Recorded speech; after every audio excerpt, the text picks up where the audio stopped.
सुप्रभात प्यारे बच्चों। आज की हिंदी की कक्षा में हम अपनी पाठ्य पुस्तक महान व्यक्तित्व से पाठ 3 भरत पढ़ाने जा रहे हैं। आशा है आप सभी को यह पाठ अच्छे से समझ में आएगा। पाठ में आए कठिन शब्दों के उच्चारण एवं उनके अर्थ को समझने का अवश्य प्रयास करें। पाठ 3 भरत। यह तो सभी जानते हैं कि राम, लक्ष्मण, भरत, शत्रुघ्न चारों महाराज दशरथ के पुत्र थे। राजा दशरथ की 3 रानियां थीं, कौशल्या, कैकेयी और सुमित्रा। भरत कैकेयी के पुत्र थे। कैकेयी के कहने पर रामचंद्र वन भेजे गए। रामचंद्र के वन जाने के पश्चात अर्थात बाद दशरथ की मृत्यु हो गई। उसी समय भरत बुलाए गए। भरत उस समय अपने नाना के यहाँ थे। भरत उन लोगों में नहीं थे जो तनिक बात से विचलित हो जाते अर्थात परेशान हो जाते। विचलित शब्द का अर्थ है बच्चों परेशान। किंतु जब उन्होंने सुना कि राम को वन भेजने में मेरी माता का हाथ है, तब उनका कलेजा तिलमिला उठा अर्थात वह क्रोध से भर गए। उन्होंने यह सोचा कि लोग सोचेंगे कि सिंहासन के लालच में भरत भी इनसे मिले रहे होंगे। यद्यपि उनकी यह शंका निर्मूल थी।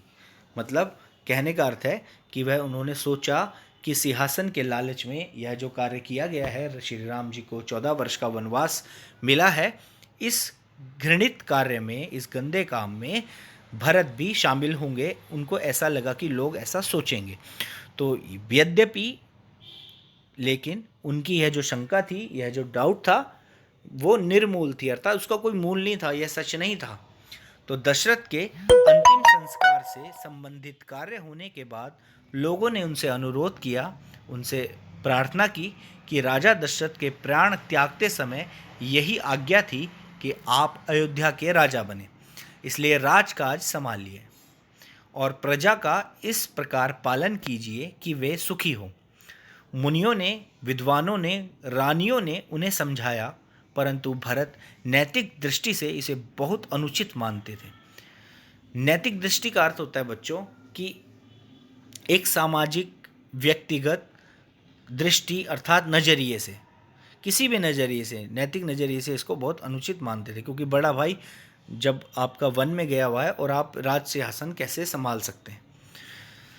पुराने नियमों के अनुसार सिंहासन का अधिकार सबसे बड़े पुत्र का होता है और राम सबसे बड़े थे। उन्हें वन में भेजकर दूसरा उनका सिंहासन हड़प ले, ऐसा कैसे हो सकता है। सब लोगों ने यह भी समझाया कि यह तो पिता की आज्ञा है, इसका पालन करना चाहिए।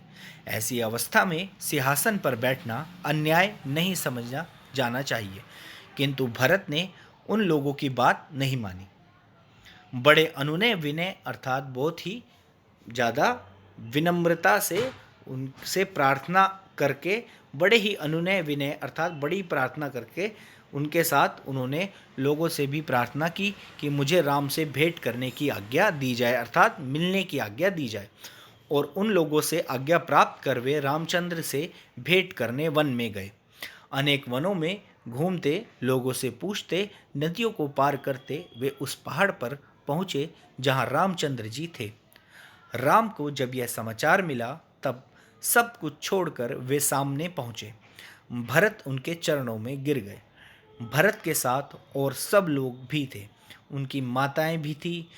भरत ने जिस जिस प्रकार राम से विनती की अर्थात प्रार्थना की,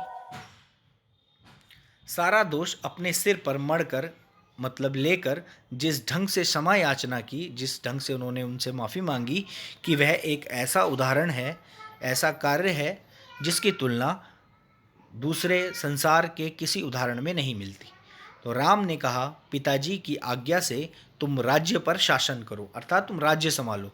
भरत ने राज्य को स्वीकार नहीं किया और कहा, आपका राज्य है, नियम से, विधान से, मतलब हर तरीके से आपको ही मिलना चाहिए, मेरा कोई इस पर अधिकार नहीं है।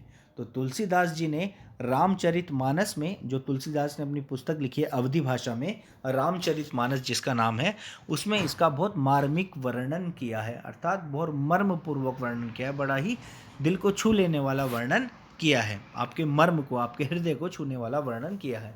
तो भरत की अनुनय विनय, अर्थात जो उसकी प्रार्थना थी, उसके साथ लोगों ने भी रामचंद्र जी को बहुत समझाया, किंतु वे विचलित नहीं हुए। उन्होंने कहा कि मुझे तो जितने वर्षों के लिए आज्ञा मिली है उतने वर्ष रहना ही है, उसमें किसी प्रकार की कमी नहीं हो सकती। अंत में जब राम किसी प्रकार नहीं माने, तब भरत ने यह आज्ञा मानी कि आपके नाम पर राज्य करूँगा, आपकी खड़ाऊ सिंहासन पर बैठेंगी। आपकी खड़ाऊ का मतलब है जो वह पाँव में पहनते थे, लकड़ी की खड़ाऊ होती है, आजकल जैसे हम रबड़ और प्लास्टिक की वगैरह की चप्पल पहनते हैं, उसी प्रकार पुराने समय में लकड़ी की खड़ाऊ पहनी जाती थी। तो उस खड़ाऊ को मैं सिंहासन पर रखूँगा, मतलब भरत ने ऐसा कहा, आपकी खड़ाऊ को मैं सिंहासन पर रखूँगा और नीचे बैठकर राज्य चलाऊँगा। तो राज्य आपका ही रहेगा, मैं आपका प्रतिनिधि ही रहूँगा, मतलब आपका सेवक ही रहूँगा। भरत इस रूप में अयोध्या लौट आए और उन्होंने सिंहासन पर राम की खड़ाऊ रखी और अपना रहन सहन तपस्वी के समान बनाकर, मतलब जिस प्रकार बड़े भैया राम तपस्वी के वेश में थे, उसी प्रकार तपस्वियों के समान रख कर अपना रहन सहन 14 वर्ष तक राजकाज संभाला भरत ने। इतने दिनों तक उन्होंने बड़े विवेक से, बड़ी बुद्धि से, न्याय से और धर्म से राज्य किया। तो बच्चों, हमें इस पाठ से यह शिक्षा मिलती है कि हमें भी अपने जीवन में अपने बड़े भाइयों का आदर और सम्मान करना चाहिए। केवल बड़े भाई का नहीं, जो भी हमसे बड़ा हो, जो भी हमसे आदरणीय हो, जो हमारे पूज्य हों, उनका हमें, उनकी बात माननी चाहिए और उनका हमें आदर सत्कार हमेशा करना चाहिए। धन्यवाद।